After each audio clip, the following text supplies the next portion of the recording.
Hey, this is Dr. Barry. For the next few minutes, I want to discuss with you something very important. If you've been told by your healthcare provider that you have a touch of sugar, or if you've caught a few blood sugar readings at home that were a little bit high, but not too high, I want to talk with you about prediabetes or borderline prediabetes. A lot of healthcare providers will call this a touch of sugar. Oh, you've got a touch of sugar, it's no big deal, and they'll give you some terrible dietary advice. They probably won't even check all the blood tests that you need checked to clearly figure out how pre-diabetic you are. And then they'll say, okay, I'll see you next year and see how things are doing. This is terrible, dangerous advice, and I want you to know better than this so that you don't fall prey to this should you be diagnosed with a touch of sugar. Now, if you know someone who has a touch of sugar or prediabetes or borderline diabetes, please consider sharing this video with them. Many people with a touch of sugar don't realize how dangerous it is to have prediabetes and not be doing anything about it. I want to talk about this, and I want you to help me reach these people by sharing this video either on Twitter, on Instagram, on Facebook. Send an email, but help me get this message out there because there are literally millions of people who have prediabetes or borderline prediabetes, and they've just been told they have a touch of sugar and it's no big deal. Not true. Help me help them. Now, let's talk about this. Many docs will say prediabetes is not that big of a deal. You've got a touch of sugar, just don't worry about it, and I'll see you next year. This is terrible advice, and I want to tell you what you should know about this and what you should do about this to protect you and to protect your loved ones from prediabetes. I'm going to tell you at the very end of this video the lab tests that you should ask for or demand, depending on how your relationship with your doctor is, so that you know exactly how bad your prediabetes is. And then you'll also be able to follow it as you reverse it by eating the proper diet, which I'll tell you about below. So, first of all, let's talk about the symptoms of prediabetes. The most dangerous symptom of all is no symptoms. That's right. You can have no symptoms whatsoever. You can feel fine and have dangerous prediabetes. And that's the most dangerous symptom. And that's why I encourage everybody over the age of 35 or 40 to use your mom or your aunt or your brother's blood sugar machine and check your blood sugar 1 hour after you've eaten a big meal. If your blood sugar is above 140, you've got prediabetes. You've got a touch of sugar, and then all of what I'm about to tell you applies. Now, other symptoms that you may actually notice is that you may be thirsty all the time. You may want to drink water constantly, or at least a lot more than you used to. Can be a big sign of prediabetes. You may be achy all over when you first wake up in the morning, just have extra aches either in your joints or in your muscles. This is not normal. Even if you're in your 50s, you shouldn't have that much achiness. That can be a sign of prediabetes or other things. If you have burning or tingling in your fingers, your feet, or your toes, that can be a huge symptom that there's nerve damage already from your prediabetes. You need to go see your healthcare provider and get this checked immediately. If you have blurry vision that seems to get better or worse from day to day with no real pattern, that can be a sign of prediabetes. It almost certainly will get worse after you've eaten a lot of carbs, but we'll talk about that later. But it seems to you like it's just random. Like, I don't know, some days my vision's very blurry. Then also, if you just have fatigue most days of the week, you're just tired, even though it seems like you slept well, that can be a symptom to look for as well. Now, let's talk about signs that you can actually see. One of the most important is acanthosis nigricans. It looks like a dark callus on your neck or under your arms or even in your between your legs and your groin area. And just like, I don't know, I've got this dark callus on my neck. That's a huge sign that you have metabolic syndrome and probably prediabetes, and you need to go to your healthcare provider and demand the tests that I'm going to tell you at the end of this video. Also, if you have very slow wound healing, like you get a little cut that in the past would be healed in a day or two or three. Now it takes weeks and weeks for that cut to get better, especially down on your legs or your feet. That's a huge sign that you may be pre-diabetic. You may have a touch of sugar. Also, if you just urinate all the time, much more than you used to, that can be a sign of prediabetes. The problem is that most healthcare providers, most doctors will say that it's not a big deal. Don't worry too much about it. And they'll give you terrible dietary advice and then kind of just turn you back out into the wild. But what I want you to understand more than anything else in this video is that if you have a touch of sugar, if you have borderline diabetes, prediabetes, there is permanent damage being done right now to the tiny nerves and the tiny arteries in your body, damage that can probably never be undone. It's very, very important you take charge of your prediabetes and reverse it before it ever becomes diabetes.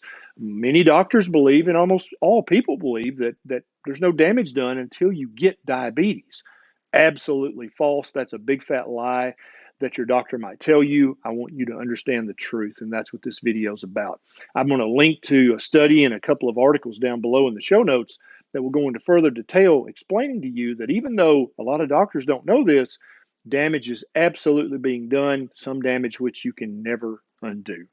Now, if you've been diagnosed with a touch of sugar or prediabetes, what should you do? The old advice was stop eating sugar, which I 100% agree with. But then also they would tell you in the same breath to eat more fruit and to eat more whole grains and maybe eat more vegetables. The problem with this advice is that if you eat a big serving of fresh fruit, that's going to spike your blood sugar just as bad as a jelly donut. Yeah, true story. If you eat a big steaming bowl of oatmeal, that's going to spike your blood sugar just as bad as a jelly donut. If you eat a handful of whole grain crackers, that's going to spike your blood sugar just as bad as a chocolate sundae. And so this dietary advice is terrible. You have to know what diet to start eating if you've been diagnosed with a touch of sugar. Now, the new advice is definitely stop sugar, no doubt about it. But you're also going to need to stop all grains because all grains, whether it's rice, oats, corn, wheat, quinoa, amaranth, millet, rye, all of these things convert immediately to fructose and glucose, which are sugars. So they're going to spike your blood sugar almost as bad as that dessert that you already know that you should stop eating. And so don't be fooled by this. You have to stop all sugars, yes, but you also have to stop all grains as well. Most people with a touch of sugar or prediabetes have to stop most fruit. Most pre-diabetics can still eat some vegetables. The less cooked they are, the better. But you can still eat some vegetables, but you gotta stop the fruit more than likely, or make it just a rare treat. And so I have multiple videos on this channel, and I'm going to link either here and here to my Keto 101 series. If you have a touch of sugar and you want to learn what diet should I actually eat to keep it from ever turning into type 2 diabetes, and also quite probably to completely reverse it, you want to eat a low carb, high healthy fat, or a ketogenic or a carnivore diet. Even Atkins diet will help you prevent your prediabetes from ever becoming type 2 diabetes, which it almost certainly will if you don't take charge of your diet. And so I've got multiple videos on this channel, and I'll link to those. You'll see them pop up towards the end of this video. Now let's talk about the lab tests that you should ask nicely for at first, but if that doesn't work, then you need to demand these lab tests because they're going to tell you exactly how pre-diabetic you are, and then also help you gauge when you recheck them in 3 or 6 months if your pre-diabetes is getting better or worse. Here are the tests. Are you ready to write this down? You can stop the video if you need to and then start it back up. So you need multiple tests, but I want to focus on just the ones that you need for this particular concern. I talk about other lab tests and other videos on this channel, but you need a complete metabolic panel. This is usually abbreviated as a CMP. That's going to give you a great look at if your liver's already been damaged or if your kidneys have already been damaged. You need to ask for a hemoglobin A1C. This is going to tell you what degree of prediabetes you have. If your A1C test comes back even 1/10 of a point above the normal range, then you are prediabetic. The higher it goes above that, the more prediabetic you are. And so you want your A1C to be 5.6 or less. If it's 5.7 or above, you're at least prediabetic. If it's 6.5 or above, you have type 2 diabetes. Don't worry about that. Fix it. And you can do that by watching my videos. The next test is a C-peptide. This gives us an indication of how much insulin your pancreas is having to make to keep your blood sugar within normal limits. And so if you have a normal A1C, but your C peptide is even 1/10 of a point above the normal range, then you have prediabetes. You have insulin resistance. You are moving towards becoming a pre-diabetic, and you need to start eating a low carb, keto, carnivore Atkins diet to keep that from getting worse. The last test is a fasting insulin test. Now, if you're already diabetic and giving yourself insulin, this test won't help you any. But if you're not on any diabetic medications, this will give you a great indication of, is your pancreas having to work double time in order to keep your blood sugar within the normal range. Now, that's the labs to ask for. And like I said, you can ask nicely to start with, but if that doesn't work, you need to demand them. If your doctor flat out refuses, then there are actually online lab testing services that you can request these tests from. And I'll put a link down in the show notes below so that you can get these labs checked if your doctor just flat out refuses to do them.